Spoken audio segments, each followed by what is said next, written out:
É lógico que a gente vai começar falando da seleção brasileira, né? Não tem outro assunto. Não dá. Mas ontem a gente viu, infelizmente contra a gente, né? Mas a gente viu uma daquelas noites históricas pro futebol, né? Uma daquelas noites. Um daqueles jogos que ficam na memória. Por muito tempo a gente vai lembrar da primeira derrota do Brasil para a Colômbia nas eliminatórias, na nossa história, do dia que a Colômbia virou para cima do Brasil com 2 gols de Luiz Dias, com o pai dele nas arquibancadas depois de passar 12 dias sequestrado. O velho quase teve um ataque nas arquibancadas, cara. Eu achei que ele fosse ter um treco. Olha lá. Parabéns ao Luiz Dias, tá? Parabéns. Todo mundo sabe que mesmo com o pai sequestrado, ele jogou com a camisa do Liverpool, inclusive fez gol importante com a camisa do Liverpool e finalmente pôde atravessar o oceano para abraçar o pai e dar de presente a ele 2 gols fantásticos. E não foram só os gols, né? Ele infernizou o Brasil ontem. Teve um lance com o Renan Lodge. Pô, velho. O Renan Lodge, se tivesse pedido um Uber Comfort, um Uber Speed, ele não chegava no Luiz Dias. E ele tava sem a bola, o Renan Lodge. Quem tava com a bola era o Luiz Dias. E quem tá com a bola, normalmente, corre menos. Parabéns. Virada histórica para a Colômbia na noite do Luiz Dias. Só que precisamos falar do Brasil. Eu tô tentando defender o Diniz. Eu estou tentando defender essa passagem do Diniz pela seleção brasileira. Lá no começo, quando foi anunciado o nome do Diniz, eu achei que não ia dar certo. Pô, é um cara que precisa de tempo para trabalhar, para colocar em prática tudo aquilo que ele pensa do futebol. Isso não vai dar certo. Mas eu fui convencido, ao vivo, numa edição do Último Lance, pelo profeta Hernanes, a mudar de ideia. Eu não vou lembrar o dia, mas tá aí nas redes. Teve um Último Lance, depois de uma rodada de Champions, que o profeta Hernanes foi nosso convidado. E aí eu tava falando com ele de seleção brasileira, e lembrei de quando o Diniz foi técnico dele no São Paulo, e que não deu match. E a minha pergunta pro Hernanes foi justamente em cima disso. Ô Hernanes, você que é um cara diferente, que é um cara inteligente, que é um cara que sempre pensou o futebol de uma maneira diferenciada. Se você não conseguiu jogar com o Diniz, por que vai dar certo o Diniz na seleção brasileira? E ele me convenceu, velho. Ele falou, olha, esses caras de seleção brasileira, eles são tão inteligentes que vai ser rápido. O Diniz vai falar pra eles o que ele quer e eles vão assimilar rapidamente. Vai dar certo. E eu mudei de ideia. Eu fui convencido pelo profeta de que daria certo, mesmo que fosse uma passagem curta, a era Diniz na seleção brasileira. Pois bem, muita gente falava, não tem título para ser técnico da seleção. Como assim? Um técnico que foi campeão uma vez só e tal. Tele Santana foi um dos maiores técnicos da história da seleção brasileira. Dirigiu a seleção brasileira em 2 Copas do Mundo. Verdade. Não fomos campeões, mas ele deixou um legado aí, né, de uma seleção que encantou o mundo em 82. Ele tinha sido campeão brasileiro em 1971, lá atrás. Os grandes títulos do Tele vieram depois da passagem na seleção brasileira. Libertadores, Mundial, tudo que ele conquistou com o São Paulo. E hoje o Diniz, para quem falava que ele não tinha títulos, ele tem a Libertadores. Então, o maior título do continente é dele nesse momento. Então esse argumento, né, venceu. Falavam, mas vai dividir o trabalho com o Fluminense. Isso não vai dar certo. Pô, por 8 jogos? Por 8 jogos? Não dava pra dividir o trabalho? Só que aí vem a CBF e pede pros clubes pra empurrarem o prazo da convocação nessa lista agora, porque o Diniz estava envolvido com o final da Libertadores. Podia ter mandado o aviso pros clubes de 40 jogadores. Não tem limite, é só avisar, vou convocar e depois desconvoca. Já olhei meio assim. Pô, os caras estão me falando que não dá pra conciliar o trabalho, né? Você tem que empurrar o prazo da convocação. Mas dei um desconto. Gostei da convocação. Foi meio que na marra, né? Essa nova seleção brasileira, essa virada de chave, porque ele não pôde contar com vários jogadores por motivo de contusão. Os principais líderes da última era, né, da era Tite, não foram chamados. Por escolha dele, o Richarlison, que ele até deu chance, deu oportunidade, mas bateu no peito e falou, não tem condição de ser convocado dessa vez. Convocou outros caras. A gente pode discutir, faltou o Marcos Leonardo, faltou fulano. O Vitor Roque, se tivesse condições, estaria convocado. Ok, tudo isso é discutível. Mas foi uma boa convocação, a do Endrick, a do Paulinho.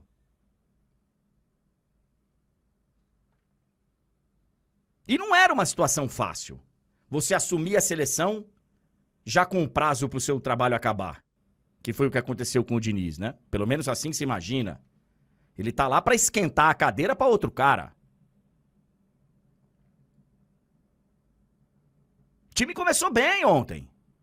Pô, em 5 minutos criou mais chances do que acho que a data FIFA anterior inteira. Contra Venezuela e Uruguai. Foi um começo empolgante. Fizemos o gol. Aí o Vini se machucou. E o barco naufragou. Diniz, eu preciso que você me ajude, cara. Eu sou seu fã.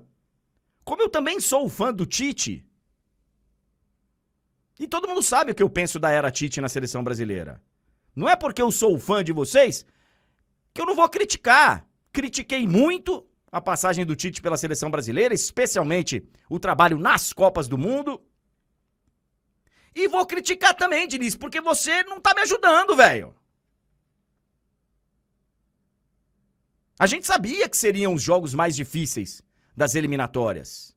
Essa dobradinha Colômbia em Barranquilha e Argentina no Maracanã. E vem aí uma Argentina que a gente já vai falar sobre isso. Mordida. O que foram essas substituições, Diniz? O que foram essas substituições? Meu nobre treinador. O Vini se machuca. Pô, os deuses do futebol, cara, tão de plantão te avisando. Bota o Endrick, jovem. O mundo tá pedindo o Endrick. Você convocou o Endrick. Abraça o garoto. Fala pra ele, vai lá, cara. Chegou a sua hora. Mas podia queimar, de repente. E aí colocou com 38 do segundo tempo? Quando o Brasil já tava perdendo? Podia ter aproveitado aquele momento, cara. Aquele momento. Brasil bem no jogo. 1-0. Bota o garoto em campo, cara.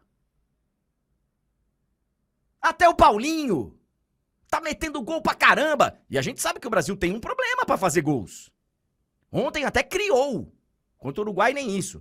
Ontem até criou, mas a gente não tem um goleador já há muito tempo. Camisa 9 que mete gol e tal. E o Paulinho tá cheirando a gol.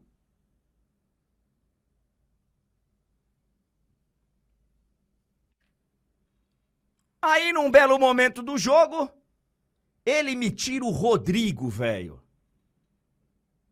Cara, ainda bem, eu sou contra armamento, tá? Senão eu tinha dado um tiro na cabeça, velho. Se eu tenho uma arma em casa, eu tinha dado... Ou na televisão. Porque não é que o Rodrigo era um dos jogadores do Brasil que estava bem em campo. Ele era o melhor disparado. Disparado. O Alisson fez uma boa partida. O Martinelli... Mas tirar o Rodrigo naquele momento, velho... Ele falou que tirou o Rodrigo por achar que ele tinha sentido o calor e tal. Porra, todo mundo sentiu o calor, velho. O mundo tá fervendo. Tá todo mundo sentindo o calor.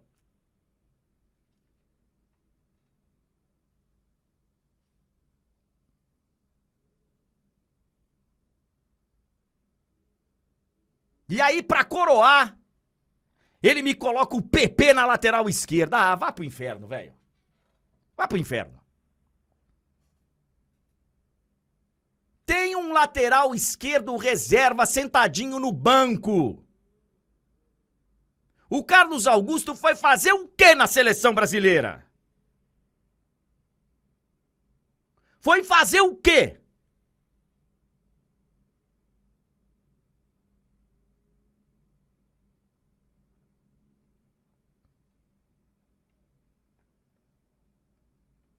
Mas o futebol é maravilhoso, cara. E o futebol, ele te dá a chance de, em poucos dias, você dar a volta.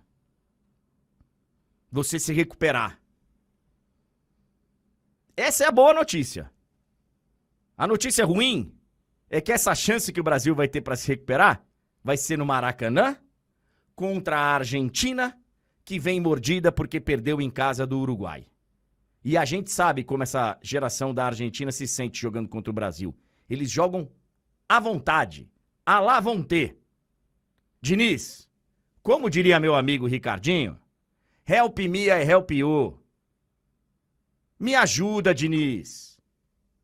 Me ajuda porque você tá correndo um sério risco de passar o Natal com um carimbo só na sua carteira de trabalho. Você tá correndo risco, viu, velho?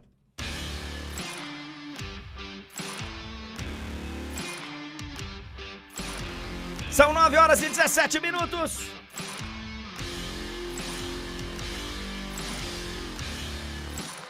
Hoje tem caixa de perguntas. Hoje é sexta-feira. Deixa eu concentrar aqui pra virar o humor, pra virar o astral. Não vou conseguir.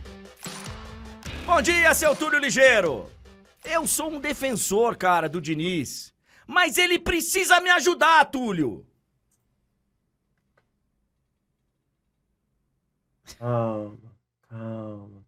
Calma, André, calma. Vamos lá, isso. Bebe uma água, respira. Teve um momento ali do seu discurso que eu fiquei preocupado, André, que você exaltou ali num outro nível. Então calma, André, calma. Mas eu tô errado? Não! Mas você tem que ter mais calma. Um momento ali... Daqui a pouco eu vou estar aqui, como diz aqui o Gabriel, Street Diniz. Mas não tá muito distante disso acontecer não, André. Bom dia para você, bom dia para todo mundo que nos acompanha. Realmente uma atuação muito preocupante. Mais uma, né, da seleção. Praticamente todos os jogos até agora, sob o comando do Diniz, tiveram ali pontos preocupantes, né? Talvez com exceção do jogo contra a Bolívia, em que a gente jogou contra um adversário que não oferece qualquer resistência, ainda mais quando é fora da altitude, né? Então, assim, dá para dizer que até aqui o trabalho do Diniz, de fato, ele é pífio dentro de campo, né? Na seleção. E dessa vez, né, que a gente elogiou ali um pouquinho a convocação, disse que foi melhor do que as outras e tal, só que aquilo foi um pouquinho melhor, só que seguiu com problemas, né? A gente já falou aqui em outras oportunidades que um dos principais pontos de um técnico de seleção, uma das principais virtudes que um técnico de seleção precisa ter é a capacidade de selecionar os jogadores certos, ser um bom selecionador. E, cara, desculpa, não é possível que não exista laterais melhores preparados nesse momento para vestir a camisa da seleção. Porque, assim, a partida do Emerson Royal e do Renan Lodge é algo muito preocupante. Você vai falar, o Diniz, além de ter convocado eles errado, tem a culpa também que o esquema pode ter deixado laterais que estão abaixo expostos. Beleza, mas ainda assim, individualmente falando, é inadmissível. Eles não estão em condições de estar onde eles estão. E aí tem a culpa do Diniz dupla nesse sentido. Eu tomei um susto, cara, e fiquei envergonhado por ele estar nessa situação. O pique que o Renan Lodge dá pra tentar chegar no Luiz Dias, num daqueles contra-ataques, e o Luiz Dias parece uma Ferrari contra o meu carro aqui, de passeio, é um negócio de louco, cara. E o Luiz Dias está com a bola. E o Luiz Dias já tinha corrido muito no jogo, né? Tipo assim. Caraca, cara, foi constrangedor. Foi constrangedor. Então, assim, André, é por isso que, por exemplo, você fez questão aí de ressaltar que você criticou, desceu a lenha no Diniz, mas você fez questão de ressaltar que você gosta dele, que você é um fã do trabalho dele. Eu não me enquadro em fã, mas eu gosto do trabalho do Diniz, eu acho que ele é um bom técnico, tem um belo futuro pela frente. E essa história de que o Diniz, ele é um técnico muito autoral, ele tá exagerando. Ele tá exagerando. Ele tem que ser menos teimoso. Ele tem que entender que ainda mais no contexto da seleção, em que ele tem menos tempo para trabalhar, em que os jogadores mudam de uma convocação para outra, ele tem que ser um pouquinho menos, ele tem que esquecer um pouquinho essa história. Ele tem que fazer algumas concessões e se aproximar mais do feijão com arroz, entendeu? E aos poucos ir levando o trabalho mais do jeito que ele realmente acredita e gosta. Não tô pedindo pro Diniz abrir mão das convicções dele. Eu acho que ele não deve fazer isso. Mas ele tem que saber dosar. Ele claramente não tá sabendo dosar. O Brasil começa muito bem o jogo, como você bem disse, dentro das ideias dele, só que é aquilo. Os jogadores ainda não estão com a ideia de jogo bem assimilada.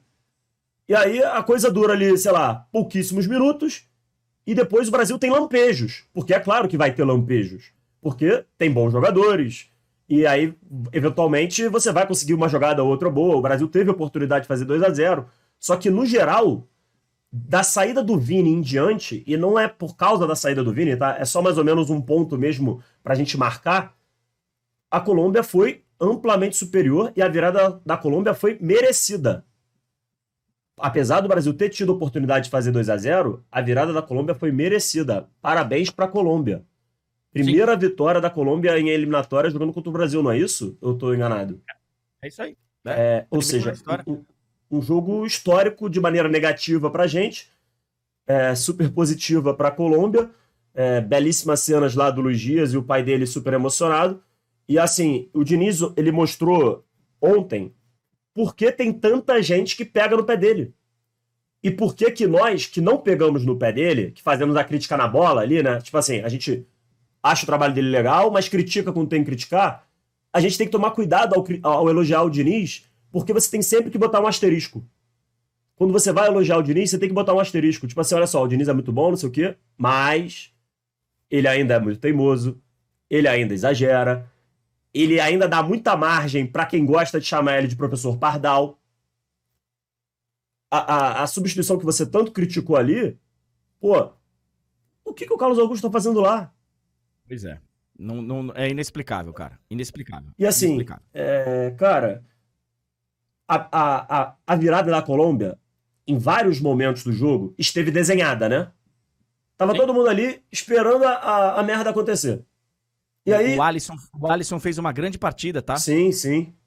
Uma grande partida, senão teria sido antes. E teve uma bola também do Luiz Dias, que ele ia sair cara a cara, e aí o André consegue se recuperar, acho que, se não me falha a memória, ainda no primeiro tempo. Então, assim, o Brasil teve poucos jogadores que se salvaram, mas a culpa maior hoje não está nos jogadores.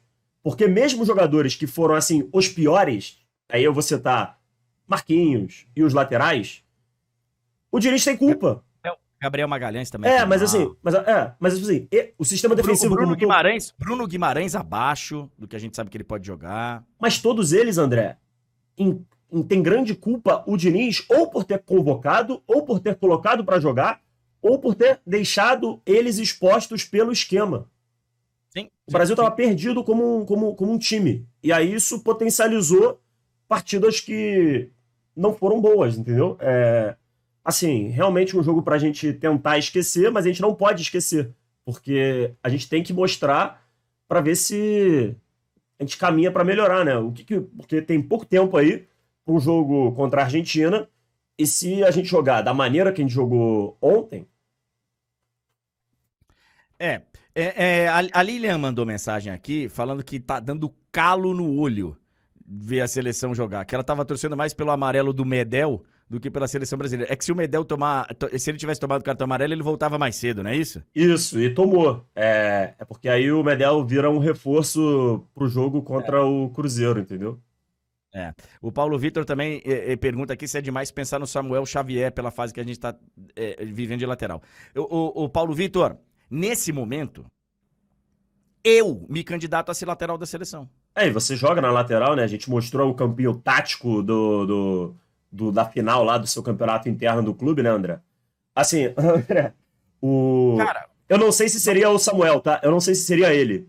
Mas assim, vamos lá. Na Europa, hoje, tá meio escasso, né? O Danilo tá machucado e que saudade do Danilo, né? Eu sou um defensor do Danilo, né? E assim, que saudades do Danilo, que muitas vezes você pode achar que ele é aquele lateral que não arrisca tanto, né? Mas, cara, é um cara que conhece a posição e não faz vergonha. Aí você teve o Ian Couto, que foi convocado, eu não sei por que não foi convocado dessa vez. Na Europa a gente não tem o Wanderson e o Caio Henrique, né? Que chegaram a ser convocados e talvez hoje seriam os titulares. Estão lesionados, ambos do Mônaco. Então, assim, talvez na Europa nos falte opção nesse momento. Então a gente tem que olhar para o futebol brasileiro. Eu tenho certeza que no Brasileirão tem laterais, nesse momento, mais capacitados. Quem? Aí a gente tem que parar, discutir, pensar com carinho, quem faz mais sentido, convocar. Mas assim, eu não tenho dúvidas de que temos, tá? Por mais que também não tenha, assim, aqueles laterais que estejam voando e tudo mais. Assim, ó, tem várias coisas que são inexplicáveis, velho. O meio-campo tava completamente assim, não tinha meio-campo, porque né, não tinha a marcação, também não tinha o cara pra fazer a bola chegar nesse ataque do Brasil, que é bem interessante. Eu gostei do início da seleção brasileira, troca de posicionamento, tanto que o gol sai de um O gol é belíssimo. O gol é belíssimo. E aí, cara, o Douglas Luiz sentado olhando o jogo, o Rafael Veiga sentado vendo o jogo, que poderia ser um cara pra fazer essa ligação. As alterações do Diniz ontem foram inexplicáveis. André. E eu sei, se eu não responder aqui a Letícia, que deve ser uma fã do Neymar, se eu não responder, ela vai ter um treco. Então, pra evitar o treco, pra gente... cara, assim, é um negócio, né? Então a seleção não precisava do Neymar, André? Eu sei que é difícil para as pessoas entenderem. Eu sempre falei que a seleção brasileira não podia jogar em função do Neymar. Mas sempre falei que se o Neymar estiver bem, é evidente que ele vai ser titular da seleção brasileira. Essa é a primeira coisa. Segunda coisa, a seleção já estava mal com ele. Ou a gente foi campeão do mundo, ou a gente fez uma Copa do Mundo brilhante, ou a gente começou as eliminatórias voando. O jogo contra a Bolívia, todo mundo sabe que foi A realidade é outra. É a vitória difícil lá em cima do Peru, lá ele. Que o empate talvez fosse mais justo, talvez. Sim, um empate contra a Venezuela, um time que foi ao Uruguai e não deu um chute a gol. O que eu sempre falei aqui, que é difícil para algumas pessoas entenderem, é que a gente tem que parar de ficar... mas o Neymar, agora quando o Neymar voltava, o Neymar, em função do Neymar, tem que ser... Isso aí acabou, cara, não dá mais. E não é porque eu queira, você não queira, o outro não queira, é porque A gente não sabe o que vai acontecer no futuro, na carreira do Neymar. Como ele vai voltar, quando ele vai voltar. Eu sei que é difícil para algumas pessoas entenderem isso, mas, enfim, tem gente que quer entender, tem gente que quer... Paciência, cara.